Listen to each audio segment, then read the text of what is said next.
Morning everyone, and welcome once again to Sunday Q&A. Now, Sunday Q&A this week is going to be split into two parts. I do this sometimes. The reason for this is because the main video that went out this week is what to do if you start on the CX and you're not making any money. You know, if it's not going according to the way you plan. So I come up with a few ideas of what you could do, including maybe drop your price a bit. Now, maybe I wasn't exactly clear about how far you should drop your price and how you should change your pricing structure. Got an awful lot of comments on it. And I think, in fairness, I'd try and keep this channel as balanced as possible. And I believe that everybody should have their say. And I believe that anybody who is maybe thinking about coming into the industry needs to get a full picture. So there are a lot of people out there, and I always said, I don't know what I'm doing. There's a lot of people out there that know a lot better than me. So what I'm going to do is I'm going to take all the comments from, you know, the kind of, they're written on speech paper down here, that's what I like. All the comments in response to that video and put it up on Monday as a separate video, which I can then link to the video that I put out on what to do when you start. That way, if anybody who's thinking of starting or it's not working out the way they can look at mine, they can look at your responses, and they can get a much more balanced view. So that's what we're going to do. So in the meantime, Sunday Q&A will be slightly shorter, but it will continue tomorrow.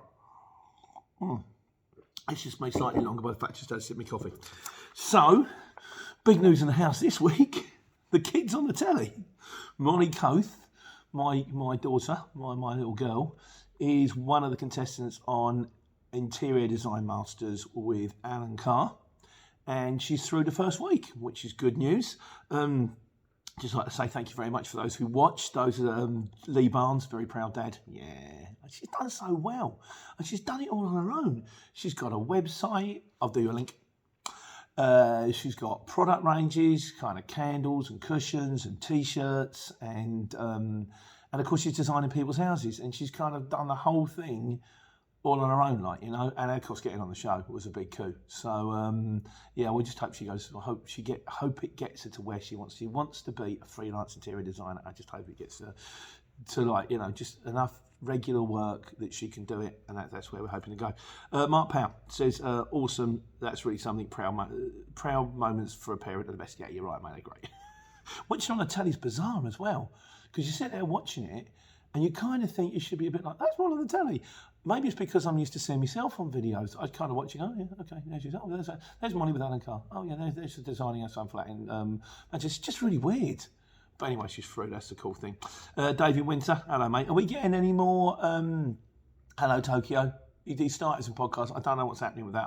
I've subscribed to SoundCloud so I can listen to your podcast. Please keep them coming. They were good. And if they will, I'll put them on the guys on the channel. So I think us, you know, the guys that are watching this channel, I think you'd really like them. 3 Londoners, one in the print, one in a cab, and one something else. And they just talk about life. It's really cool. He said, the old girls will be watching tonight. I have to do the recorded video because he'll be out in a TX4 in a black cab, like, you know. Oh, he's in a Merc now, isn't he? But yes, that'll be Doreen and Pat, his mum and his auntie. Lovely people, real proper old London, not old, but they're just, well, they are, they're in their 90s, or certainly in their 80s, but they still walk everywhere, still smoke like troopers, go to watch all the free concerts. I think Dora lives around the back of the old Vic. It's real nice people, back from my old life when I was a market trader. Neptune Curious says, oh my word, I was getting attention at the end. Glad she's through though. Neptune, me too, mate. Thanks for watching. Godzilla says, proud dad, yep, good on you. Don't forget to include her name in the follow-up bit for promotion. That's true. It's Molly Coath, and she has got her own channel. And she has got, there are videos out there about interior design. And we're going to do one probably today, in fairness. Today's Saturday, by the way. Which is kind of like, she said originally we were going to do it, try to plug the channel, but now she said I want to do it more for cathartic reasons, so I can go back and go, well, no, I chose this because of this, I did this because of this, I forgot to mention that I bought the bee motif in because of Manchester, and it was all supposed to be linked, so we're going to do that today. So there will be videos coming out on Mol's channel of me interviewing her. Please have a watch. If you're that the kind of, you know, or if you've got someone in the family who's watching the show, it's the kind of thing they're into. I'd just like to get a little bit, like, you know, a bit of traction off this. It'd be great. And finally, on my note, Lee Westcott says, did you say you have a podcast channel? Lee, what I do is the Sunday Q&A that you're listening to right now, watching right now, I turn it into a podcast. And I'll probably do tomorrow's as a podcast as well, because it's a kind of follow-up. And we're available on all of these things. I'm not doing the graphic, Nick. I can't be bothered to edit it. Spotify, Apple Podcasts. What does that say backwards? Audible, Prime Music, and some other stuff. So if you type in Pete the Courier Driver into your in your podcasty thing, you can listen to Sunday Q&A rather than watch it, which means you can do it when you're on the road, which was the idea, really. Right, so the other videos we did, other than the one I'm going to do in a minute, which is the sort of the main response to, what's it like out there, what to do if you start and you're not making any money. Cars on the CX. We did this, JRS UK. It says, can you run in a car on the CX? You can't even run in a van on the CX at the moment. Yeah, that kind of was the overriding speech that seemed to come out from the last video, but we'll come to that tomorrow. And Detecting Nottingham says, with companies that they say they don't allow cars, you could have a Jeep or a 4x4 at a van. They are built so they wouldn't turn them away at the factory or something like that. They're factory built so they wouldn't turn them away. When you get to the gate of a lot of things like distribution centres, RDCs, CFC, stuff like that, they want to see a van. If you pull up in a car or a Jeep or an SUV, they're going to go to visitors car parks over there, mate. It's like, no, I've come to pick up a box. They might let you in, they might not. I have done jobs before in a 7.5 tonne to Sainsbury's, to RDCs, I think they call them CFCs, don't they? Central Fulfilment Centres, where I've had on €1 pallet with about 10 packs of 24 cans of Coke. I could have fitted it in the boot of my Mini, but Sainsbury's will not let you on unless you're in a truck. So even if you turn up and you're in a Luton with a tail, no, I'll turn you away. So they had to pay, this firm probably had to pay more money than the profit that was in selling those Cokes at Sainsbury's to ship the Coke. That's Coca-Cola, not the other Coke, and I'll leave that to Big Dave. But that's just the way it is. Now, you could try and run in a car or run in an SUV or run in a sort of Jeep or something like that, but there's a probability that you are more likely at some stage to come unstuck. So you're better off in a van. If you're in a van, at least you look like you're in a van. And I'm not saying that's right or wrong. I'm saying that's the way it is. So, right. Should you include fees? We did this one. Now, it's good to we got a bit of response from Mark Chester, who's a shipper, which is good to hear from the other side. He says, I'm a shipper and I ship out of Birmingham, Cas and London congestion charge zones. So you ships to these places. My views are that I don't care the breakdown. I just want the price, then I decide who I give the job to. Obviously, as you say, if you make a mistake and you call and discuss it, so you go, oh mate, I've just realised I'm in the zone, it's going to cost me another £12.50. I done one, I've got a job booked for Monday, I'm going multi-drop in Nottingham. Quoted him, the guy rang me up, he said, yeah, I'm going to send it through now. You do know it's 4 drops. And I went, oh. I said, I missed that bit. I said, I quoted you on 1 drop. I said, I can still do it. I quoted him £350 to move from an 18-tonne truck to go to Nottingham because you know you ain't going to get out of there. It's got you're stuck. That's probably the only job you're going to get that day. I said, I can still do it, but it's going to cost you a monkey. It's going to cost you £500. And he went, hang on, I'll see how much I've got on the job. Yeah, I'll send it through. So you can, if you make a mistake, you can discuss it. And if he hadn't have rung me to say, it's 4 drops, as soon as it came through and I saw the 4 postcodes, I rang him back. I go, look, I'm ever so sorry. I'm trying to do this. I've messed it up. Sometimes I'm doing it on a hurry up. I have to quote quick to make sure that I get it, and it's gone on. So ring them and talk to them. You can discuss it. I discussed it. I got the money I wanted. I'm now getting £500. That's all I do that day. Take out £150 for diesel. Still a day. It's a good day's wages. Right, where are we going down to? He was going to say, right, odd job too. Make a mistake, you discuss it. I've had drivers add fees on after the job is done, and to be honest, that's the last time I would use them. Yeah, you can't do that. You can't quote. You can't say, how much is this? This is £5. I'll take one, £10. You take the £10 and say thanks. You can't do that. That's one of the prices. I think it's called the Licence to Sale Act 1976, which says that a price is not actually fixed until it's agreed upon by both parties, which means I could put price tags up on my stall to say that these things are available for £1, and then when people come up, I can say it's a tenner. You don't. because it's not good practice. But once you've agreed the price, you can't go, oh, by the way, it cost me a bit more, so it's going to cost you another 30 quid. That's not the way it works. Others have called when they realise that I've either posted or added the fee if there isn't enough in the job. For example, I get 5 bids for 50 quid for a job into Birmingham. You accept one and then they call and add £8 CAS. Why would you not repost that? I've also had a driver do exactly the same thing twice. So he knew the CAS was on there and then bidded it and then done it again. Obviously bidding without to get the job and then adding the fees on afterwards. No one likes hidden fees. When you go shopping in America, they don't put the purchase tax on. So you see at one price, you take it to the till and it's another. Not that I went to America 15 years ago. The one fee I will add on after is waiting time. I like people to bid as if it is normally acceptable for 15 to 20 minutes. I'd say that's fair in a van.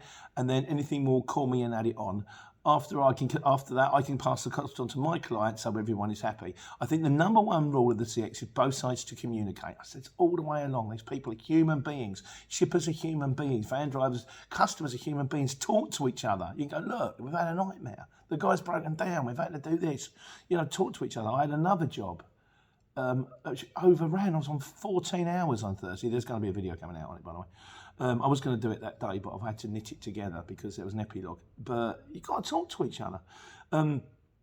It's a better place when we do that. Absolutely. Totally agree with you there, Mark. Yeah. We aren't just bidding on one job we're not just bidding on one job. We're setting work relationships for lots, hopefully. I totally agree with this guy. That's the reason why I always pay drivers within a week to get a good relationship. Well done, you, mate. I wish more people were like you. Sometimes they don't pay at all.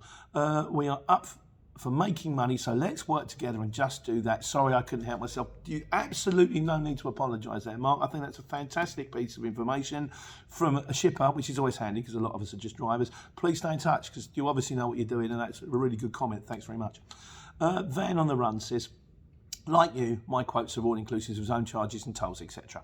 I had a nice surprise the other week when the shipper added the £30 toll charge on the job going into central London. I didn't even know until I generated the invoice in the app that showed it. Happy days. Well, he obviously had enough money on the job and he was prepared to share. Once again, brilliant. One of my biggest issues with shippers is when they don't put the exact postcode in when the job comes through. And it's changed. He's got one job before going to Manchester, but when it came through, it was going to Burnley. I rang them and got extra for it, but they weren't forthcoming. We had one once where we had a guy come down, and it was on a truck. It was on Harry's 18-ton, and it was from, like, say, Kettering to Watford. So Harry's got to pick it up, as you know. He's got to move it. He's halfway down there. Gemma's looked at it and she said, "This isn't going to Watford. This is going to Cricklewood." There's Watford and Cricklewood. They're two different places. One of them is North London, inside the zone.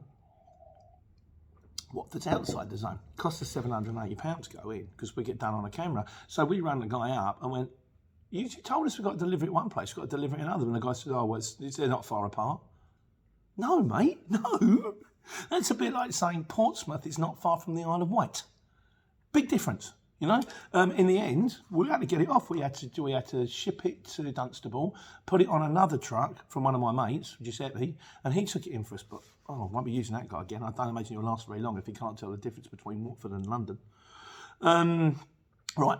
10 Commandments. This was just a kind of comical one, which I've done before and I put out, but I thought it was worth having out there because I just kind of liked it and I wanted to immortalise it. I was very grateful for the guys put it in.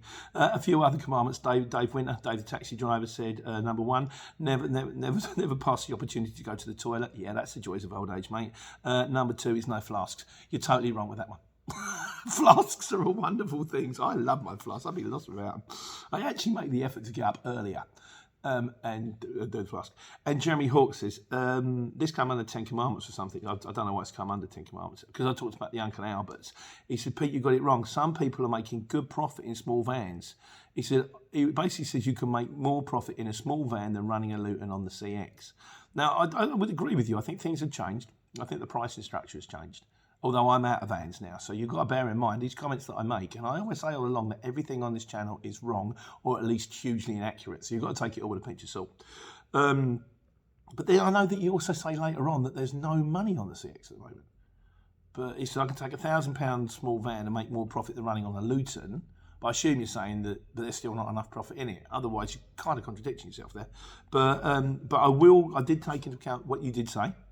And I'll be doing that in tomorrow's video because I think you make some very valid points. And I think a lot of you made some valid points. So like I say, if you tune into tomorrow's video, you'll get the response to what you should do if you start on CX and you're not making any dough. Thanks for commenting.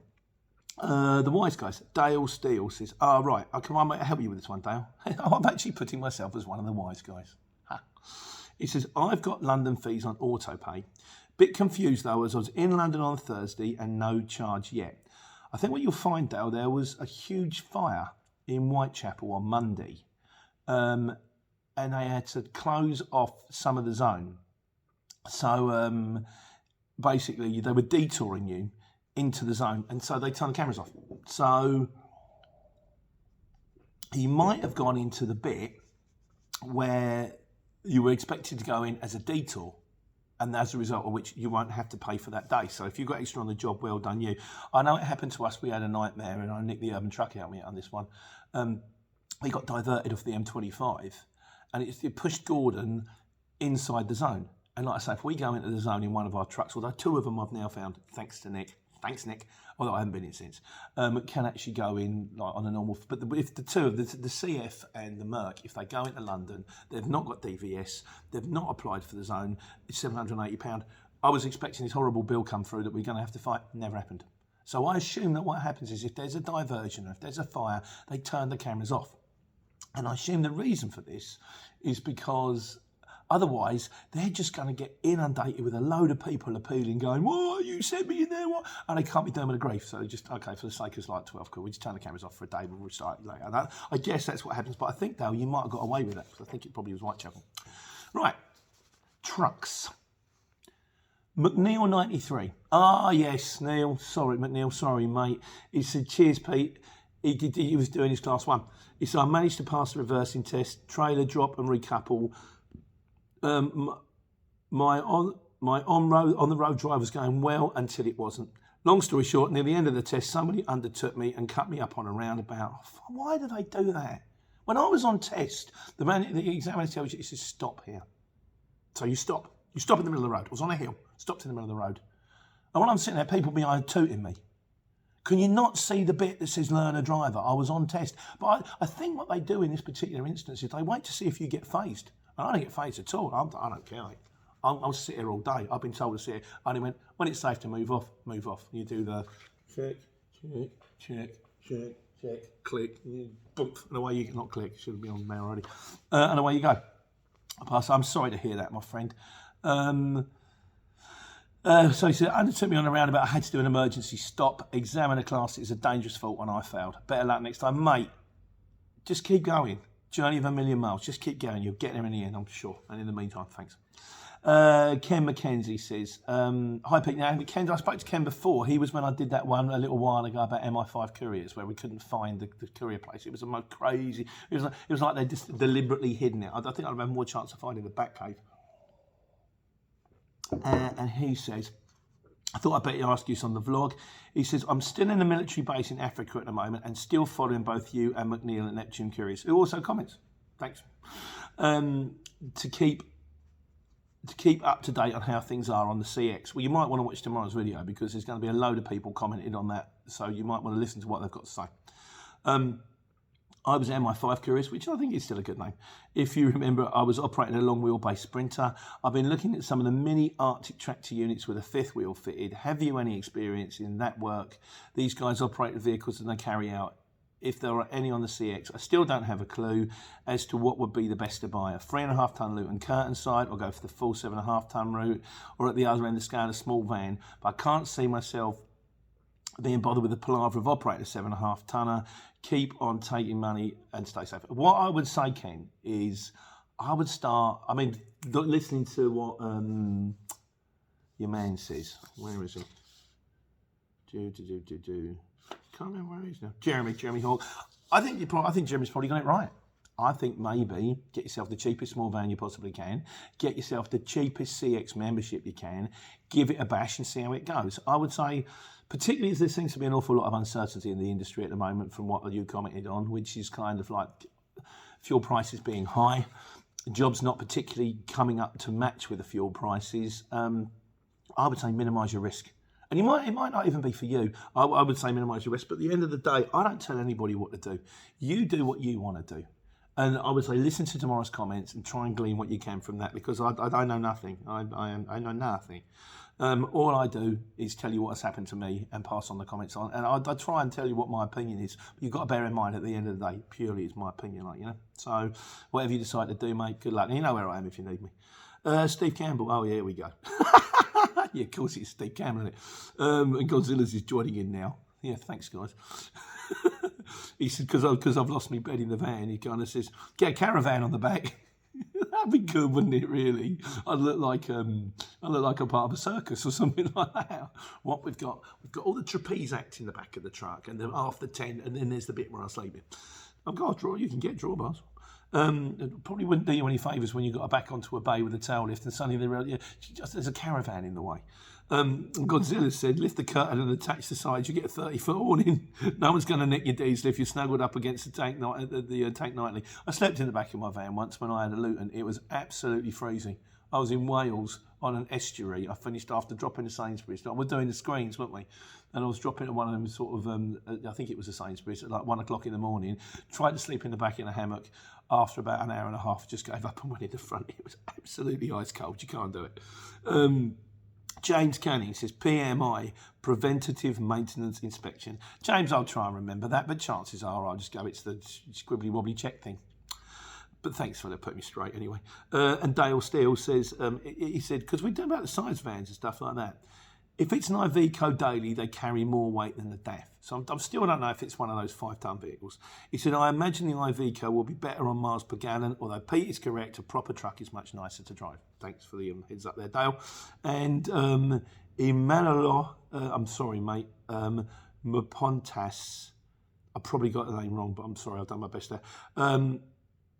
Well, it seems you drop. Oh yes, because I did the one on Wales, didn't I? It says you drop the bit of paper in the from the diesel in the cap when you tipped it into the tank. Hopefully, after 2 months, that hasn't put you in trouble. It didn't. I mean, the lorry's gone now. That was Alice, and she's disappeared now, and we're now in Veronica. But cheers for the heads up. So, miscellaneous. Right, we did one. This is on the subject of sign written vans. Can you run on a sign written van on the CX? Steve Campbell says, my boss is thinking of removing sign written vans for a couple of reasons. He doesn't actually get potential customers ringing the office to get their bins clean. We sign up new customers when the potential customers come in to me or other drivers when they see us cleaning their neighbours' bins or their friend's bin. The main reason he gets complaints is of other road users. He laughed at me when I got back to the yard on Friday because someone complained about me again. But the problem Steve is facing here is it's one of them things that we all face. Yeah, I want my bin cleaned. Or yeah, I need you to deliver these 14 pallets. Yeah, but you forgot to mention the fact that you live in a house up a bicycle track. What do you think I'm going to deliver him in a Chinook helicopter? And it'll get people will sign up for Steve to get his bins cleaned despite the fact they live on a red route. It's got to park somewhere, so these are the things you're up against, but he did comment on. Thanks, Steve, as always. Ian Merrick, he says, I've been for interviews at a few Amazon depots and I've seen the massive queues of Amazon Flex drivers lining up to be loaded at the depot. It reminds me very much of people queuing for a ferry. Amazon have got it under, they've got it stitched up, haven't they, really? We've got one near us, and there's also one in Northampton, and sometimes these vans come out and they look like a convoy. These van. I don't think, it's just, it's going to be a bit, before you know it, they'll be everywhere. In fact, they probably are now. Hong Kong Fooey says, question out there, guys. Has anyone had any breakdown nightmares? Has the shipper you're working for always sent another driver to take your load off when the inevitable happens, or have they turned up and said it's on you? The thing I'd say about this one, and I think I've done one on this before, on what to do if you break down on a job, communication is the key. And you've got to bear in mind, these things happen in transport. I've done it. I broke down on a flower job. I drove all the way down to Bournemouth, and then the alternator went. And then I just had to get through as much of the job as possible. And it was at the time when we were running vans, and I managed to get another van driver to meet me so I could shift the load so he could finish the job. But in between then and then, it was for HBC, it was for Ben. And Ben had already organised another van to come and meet me. And there's no point getting ratty about it. If you get a puncture, if you have an accident, if there's a massive traffic jam, just ring the shipper and go, I've had a puncture, I've had an accident, I'm in a massive traffic jam. And they just have to, they're going to have to call their customer and say, I'm ever so sorry, but your load's going wrong because of the see above answer, Godzilla's. He said on poaching, because we did one on poaching recently as well, and the CX kicking you off. It says the Monopolies Act is a legal framework that stops a single company or entity controlling the market. Within the Monopolies Act, there is a built-in clause that says it is not legal to make unconnected additional obligations. This is where the CX could fall down massively. So what it's saying is it's not actually legal to turn around. The poaching it's not illegal. Is it saying, I get that right? It's in fact it's illegal to say you can't poach. But then having said that, this is going to be very difficult to police. So you turn around and say, well, I'd turn my card out because the Monopolies Act turned around and said I could, and the CX will go, I don't care, we're still banning your membership. And then you probably have to take them to court and all that time, you do the money, and you probably take forever. And so much as it's like these things in life where there's the rules and there's the way it works.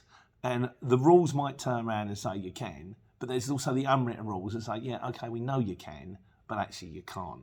And I think that's kind of the one that would prevail. I personally would always say that poaching is a no-no and it's not worth taking the chance. So, because the CX could be your sole form of income. It's our sole, it's pretty much our sole form. That's not true, actually. We've got our own customers, but not, we still rely on the CX for most of our jobs.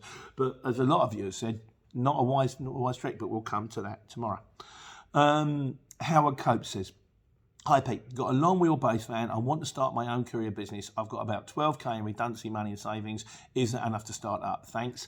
Howard, I would say yes, but I've left my phone number. If you want to give me a call, I'll talk you through it. But I think you really want to listen to tomorrow's video because it's everybody else's side of things. And at the end of the day, and I've said all the way along, it's just my opinion. And my opinion is probably wrong. So you do you. Van on the run. Oh, he said about Dell Mate. It's actually not cheaper than I thought it was. He said, I'm pretty sure I'm paying £40 a year for my annual subscription on Dell Mate.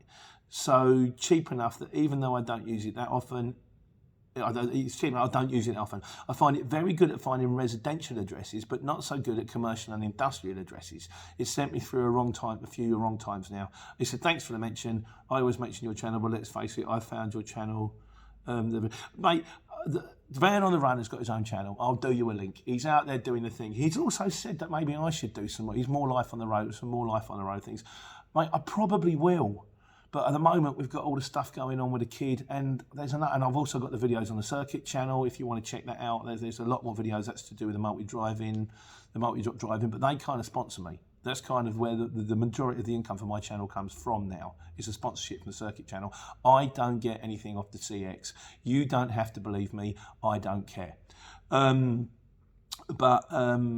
I might do some more of them Life on the Road videos because, like he says, a lot of people, you got Luke C and HGV, they get a lot of subscribers. And when you get a lot of subscribers, you get more money. And money helps. And in conclusion this week, Hot 5 and 7 says, sorry to point this out, Pete, but you said the truck does the Lone Ranger tune, and then you did the tune from Bonanza. He's dead right. I had to Google it. The Lone Ranger. Oh, wait. As it goes, how does it go? I can't remember how the track goes now. And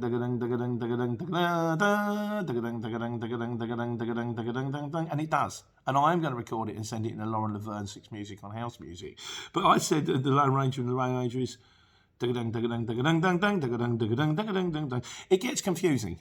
It's like can you do Indiana Jones and Star Wars and Superman? Do all three. You get two, and the third one you get utterly lost. I can't remember what it is. So, Bonanza. Right, that's it. Like I say, please tune in on Wednesday, BBC, Support the Kid on Interior Design Masters. And if you've got anyone in the family who's kind of interested in, there are links to the channel and all that kind of stuff. And I will be doing the interview video. And now I've got to go because the cat needs to come out that door. You can probably hear that. So I'm going to do this one probably an hour shift and get away with it. Put it all up Sunday, Monday, next week in the sunshine. Take care, take money.